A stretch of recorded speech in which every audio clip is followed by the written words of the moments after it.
When I was gathering material for the next artwork last night, I was quite shocked at the amount of vitriol still being directed at David Wolfe. Errol Schoaf is of particular interest as he inspired Roan, and was particularly interested in the network marketing of vitamins and health products.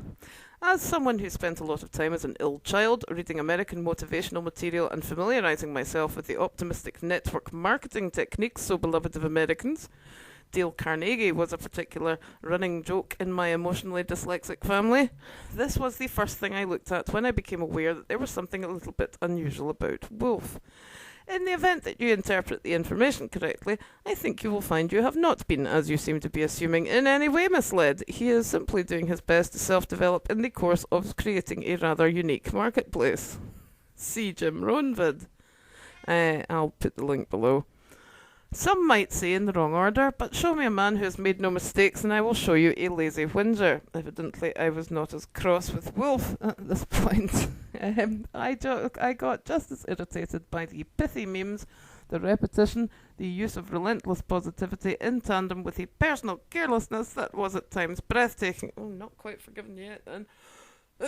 Pardon me, but responded to it in a fairly unusual way, since I was familiar not only with American public speaking techniques, but natural health.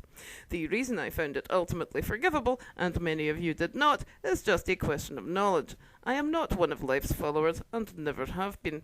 Imagine my surprise when I actually took up some of his suggestions, although not in the form of spending any money on David Wolfe products. The entire system of presentation kind of backfired with me, since as soon as I was aware I was getting some form of emotional trigger from his videos, I decided never to spend any money on him. This is most unfortunate, and I am a little sorry. If you were aware just how much thought, time and work the guy has put into attracting more new people to the alternative health market at the expense of his personal life, in many respects, your rage would not be quite so intense. I do understand the obsessive rage part. Believe me, even I was consumed by it, like last week, apparently. But being aware of your chain being a bit yanked for the sake of your personal development and health does help with your recovery and forgiveness.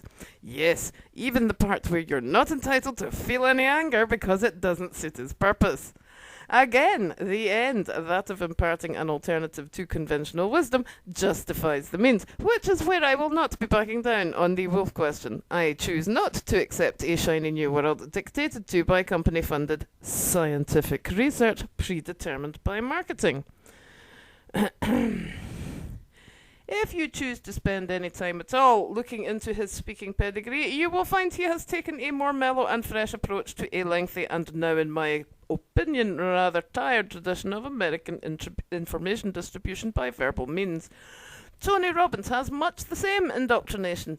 I find him deeply irritating. In addition, Robbins has the support of quite the team of writers and instructors enhancing his income. Wolfe has not taken this route, nor should he. A more personal approach is serving him reasonably well. Well, I have covered this in the past, but since it was not published either in writing nor under this name, I will repeat this now. If I was him, I would take this alternative path a lot more seriously than he does. I am not him. I have no plans to emulate him in any way whatsoever. As I have said before, his life looks like hell to me. What I'm working on now is solving this problem of consumer exit. Or customer retention, depending on however you want to look at it. But I suppose either. Which I will deal with in the next book. Yes, I do deal with it in the next book.